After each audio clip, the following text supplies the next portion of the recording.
The 49ers, against all odds, with George Kittle having torn his Achilles, find a way to beat the defending world champions here in Philadelphia. 23-19 is going to become a famous score in 49ers franchise history. You guys can see my reflection right there in the back. We even have the nice ring light here in the press box. I mean, this has cemented Brock Purdy as an elite quarterback. What he was able to do today without the 49ers' top three separators against a Super Bowl caliber defense, with the adversity that San Francisco faced in the second half, is nowhere short of legendary, all the way through to the Christian McCaffrey touchdown pass, or the Brock Purdy touchdown pass to Christian McCaffrey that made this 23-19. On the other side, the 49ers allowed only 4.3 yards per play as a defense to completely answer the bell and answer the skeptics. And I think a lot of the skepticism was warranted because of how much they had struggled on that side of the ball, given all of the injuries. But it came down to one last heart-rending stop when Eric Kendricks broke up Jalen Hurts' fourth down pass. Remember, Eric Kendricks, somebody who wasn't with the team up until November 26th, signed with the 49ers, learned the playbook behind the scenes, put away all sense of selfishness, because this is a former All-Pro in 2019, learned the Sam linebacker position, learned the weak side linebacker position, but then ended up playing his desired Mike linebacker position and delivered for the 49ers with a pass breakup in the clutch, true to the form of this entire season. We can go back to week 5 against the Los Angeles Rams. That was where the 49ers played with a skeleton crew and found a way to beat a really, really good team, a playoff team, somebody they might meet in the NFC Championship game. First, they're going to have to get through the Seattle Seahawks next week. But the resilience they showed in week 5, the resilience they showed in week 1, with George Kittle hurting his hamstring and the 49ers needing to beat a Seahawks super team, well, they had to take all of that, this entire journey, this entire story of scrappiness, of underdog resilience, of next man up, that all had to come out on this field today in hostile territory in Philadelphia against the defending world champs, who still have a world championship caliber defense, and the 49ers had to somehow get it done. Now, logistically for Brock Purdy, this was an almost impossible tightrope to walk. When you're down Brandon Ayuk, when you're down Ricky Pearsall, who didn't play today, when you're also down George Kittle, who tore his Achilles in the first quarter and probably needed some tequila in the locker room. There was literally a delivery of tequila made to the 49ers locker room, so I hope that George got to enjoy it watching this win. I'm about to head down to the locker room here in Philly. But when you lose those three guys against such a good defense, you're not going to have room to operate, period. Like, Brock Purdy did not have space to operate, but still somehow he made it work. And Kyle Shanahan dug deep into his bag to make it work as well. I talk about the math that the 49ers did not have on their side last week against the Seahawks, this week, especially with George Kittle getting hurt. Well, you have to find a way to change the math, right? And the 49ers did find a way to change the math with the trick play. They couldn't run today. The yards per carry for San Francisco in this game, 3.0. Prior to the Eagles defense getting a little tired there in the fourth quarter, the 49ers were under 2 yards per carry. So when you can't run and you can't separate, then your quarterback needs to put on his superhero cape. And that's exactly what Brock Purdy did. And then Kyle Shanahan needed to give him as much help as possible. So they ran a Sky Moore jet sweep on the possession before the trick play. And the Sky Moore jet sweep set up the next possession where they ran initial jet sweep action to Sky Moore, but he pitched it back to Jawan Jennings, who threw the ball downfield to Christian McCaffrey. Remember that Jawan Jennings was a high school superstar quarterback just outside of Nashville in Murfreesboro, Tennessee. He threw an absolute dime while Jalen Carter drilled him. Carter got himself a personal foul penalty for roughing the passer on the play, but Jennings hung in there and threw a complete strike to Christian McCaffrey, who made a degree of difficulty catch, 12 out of 10 on the play. You talk about a difficult play. Consider having a helmet on. You're on an island. The football is coming over your head. How are you even supposed to get into a viewing angle to see that football? McCaffrey made the diving catch. That is a legendary Hall of Fame play from a player who's going to be in the Hall of Fame 5 years after he retires, but I don't think it's going to be anytime soon because McCaffrey is absolutely sensational. So he found a way to impact the game, even though the Eagles were not giving up anything on the run. And then Brock Purdy, despite throwing those 2 interceptions in the second half, found a way to make it work for the 49ers down the stretch. If you guys will notice, every single throw was into a tight window. Like there was nothing that was just wide open. Kyle Shanahan only had a certain amount of schematic bullets to fire at the Philadelphia Eagles, and then Vic Fangio had answers for everything because at a certain point, if you can't run and you can't separate, you're out of tricks. You rely on your quarterback to play superhero and walk a tightrope in between 2 skyscrapers. And unfortunately, it led to a couple interceptions for Brock Purdy. But then when it really mattered, down the stretch, that final drive, the 49ers went 10 plays. He would throw a shade to the left, a shade to the right. He'd go back shoulder to Kyle Juszczyk. He'd fit it into double coverage to Juszczyk. I mean, let's talk about Kyle Juszczyk today. When the 49ers ran out of weapons, they had to put Malik Turner into the game at wide receiver, and they had to have Kyle Juszczyk out there catching 4 passes for fittingly 49 yards. I mean, this was just an exhibition of quarterback mastery down the stretch that will go down in 49ers history. This is the type of stuff that made Joe Montana famous.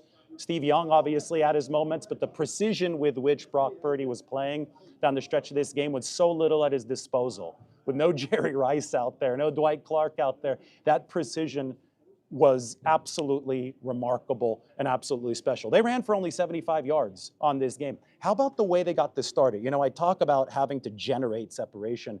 49ers didn't run a single outside zone play last week against the Seahawks because they didn't have Trent Williams.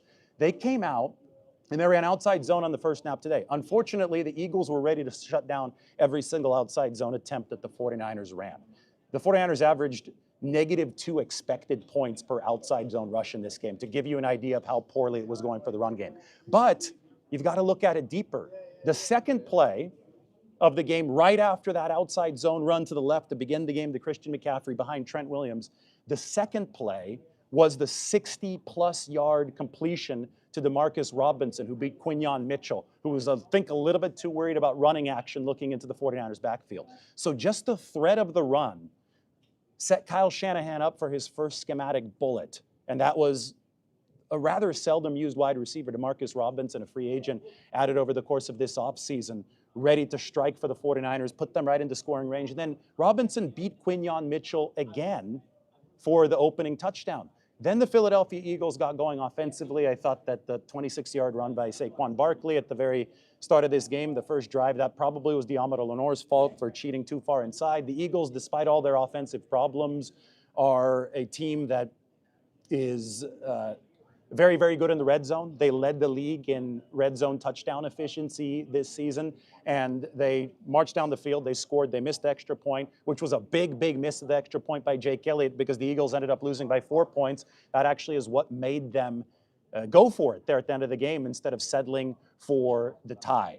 The Eagles scored again, and they threatened to go up big at that point, but the 49ers stabilized, and the 49ers found a way to stay in this game with a field goal late in the second quarter, and then a drive that I thought was extremely important at the end of the first half, which drained the clock and made sure that Philadelphia would not be able to lap them. And Brock Purdy made some huge completions on that second quarter drive ahead of halftime, even though he ended up fumbling out of bounds and the clock expired, so Eddie Pinheiro never had a chance to kick the field goal. The fact that the 49ers possessed the ball with some huge third down conversions from Brock Purdy was extremely, extremely important.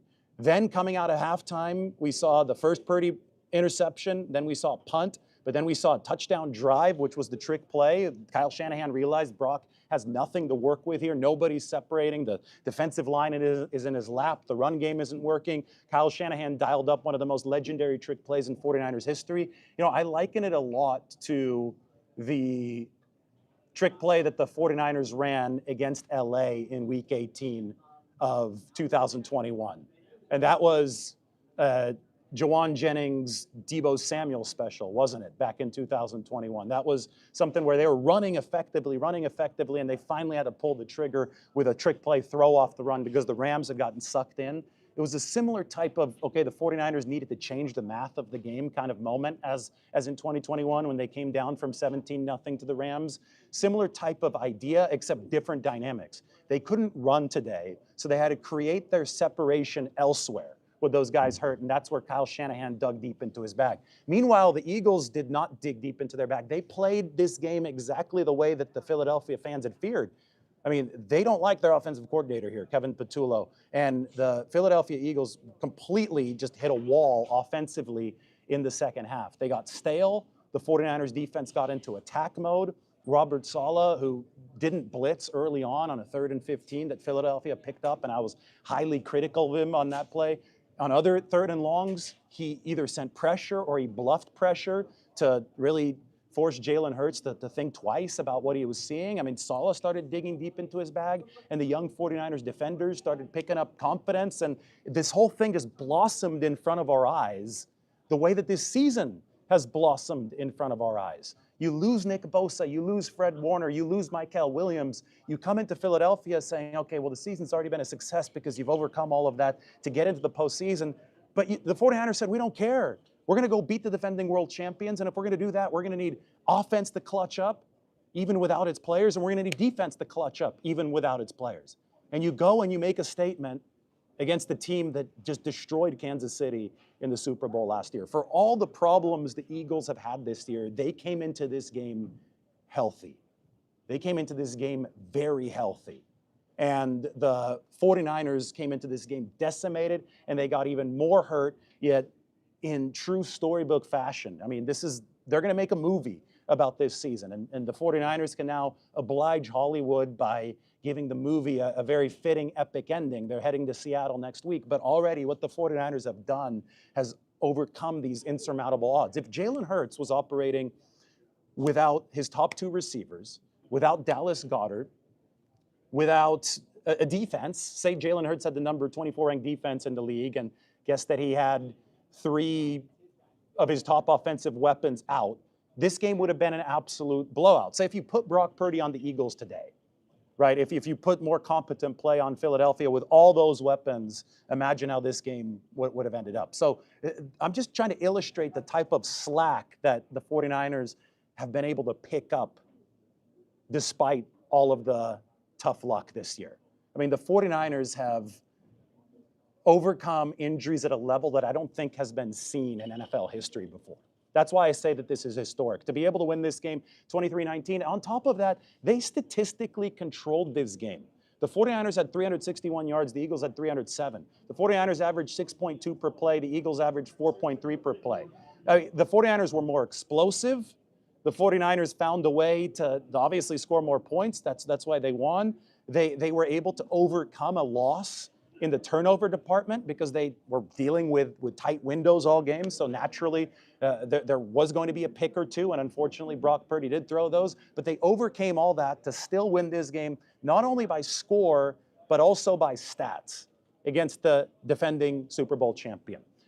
There is no longer a question, and I opened up the show, that Brock Purdy is an elite quarterback. I've been saying it for years. I was right. Many other people were very, very wrong. They're going to have to wear that. I'm accepting all of those apologies now. But for Purdy to come into this game and go 8.5 yards per attempt, lead the 49ers downfield to win with absolutely nothing of note in the receiver room. I mean, he turned this into the Demarcus Robinson game. 6 catches, 111 yards for Demarcus Robinson. For Purdy to be able to do that against this pass rush, with that little at his disposal. I mean, we saw the lack of separation. With no run game, he is the system. The system is not elevating him. Brock Purdy very clearly is the system. And you look forward, I mean, George Kittle, the Achilles tear is going to affect the 49ers moving forward. Obviously next week, but we could even think about 2026. It was very obvious that they were going to be heavy on the receiver market this offseason because Ayuk and Pearsall unavailable for the 49ers. They need more separation. That was clear as day for San Francisco, but they're probably also going to be interested in adding at the tight end position now. And, you know, the downstream effects of all of this are the 49ers were already very, very insistent on going in this direction. But what they're going to do is they're going to build an arsenal that fits Brock Purdy perfectly. I mean, it's Brady level stuff that we're seeing from him. He finished #1 across all the quarterback rankings this year when he was available. He's leading victories like this. Maybe this offense moves to a more wide receiver oriented attack. They're obviously going to keep some of the tight end action in there, but Kittle's going to be 33 next year. He's going to be coming off of his Achilles tear, and the 49ers offense has already evolved to fit Brock Purdy. They moved on from Deebo Samuel in the offseason. They're obviously going to go heavy at receiver, and we'll see what else they do to create a dynamic around a superstar quarterback who just went into Philadelphia and won today. You know, the 49ers, during the dynastic Joe Montana, Steve Young years, won only one road playoff game. That was against the Bears, 28-3 in the 1988 season in the cold. It was very rare for the 49ers to go on the road and succeed. It is hard to win these road playoff games. It's even harder to do it against the defending Super Bowl champions. But that is exactly what San Francisco was able to accomplish today. You think about the 2021 season, that very similar path as this one, right? They had to go into Dallas, #2 seed Cowboys. They had to go up to Green Bay, the #1 seeded Packers in the cold. Then they lost at SoFi to the Rams. They ran out of gas. This team has a chance to undo that with an even harder path. I think this was tougher than Dallas in 2021 to go and beat the Eagles coming off that Super Bowl. Much better defense. They were able to get that done. And in the context of franchise history, that's extremely rare. What you saw today, just to win a road playoff game like this, it's going to be right up there with the great 49ers victories of all time. Next week, well, now all of a sudden you play an even harder defense. But the good news for the 49ers is that their own defense probably has a lot of confidence coming out of this game. And you have Brock Purdy. And you should have Trent Williams again next week. You won't have George Kittle, but you will have, I think, the best player on the football field next week, and that is Brock Purdy against the Seattle Seahawks. And that will give the 49ers a chance to continue defying the odds. A few numbers here before I head into the 49ers locker room. Kyle Juszczyk had 48 receiving yards today. I actually have 49 on my screen. So let's say 49. A.J. Brown, only 25 receiving yards. Hat tip to the 49ers defense.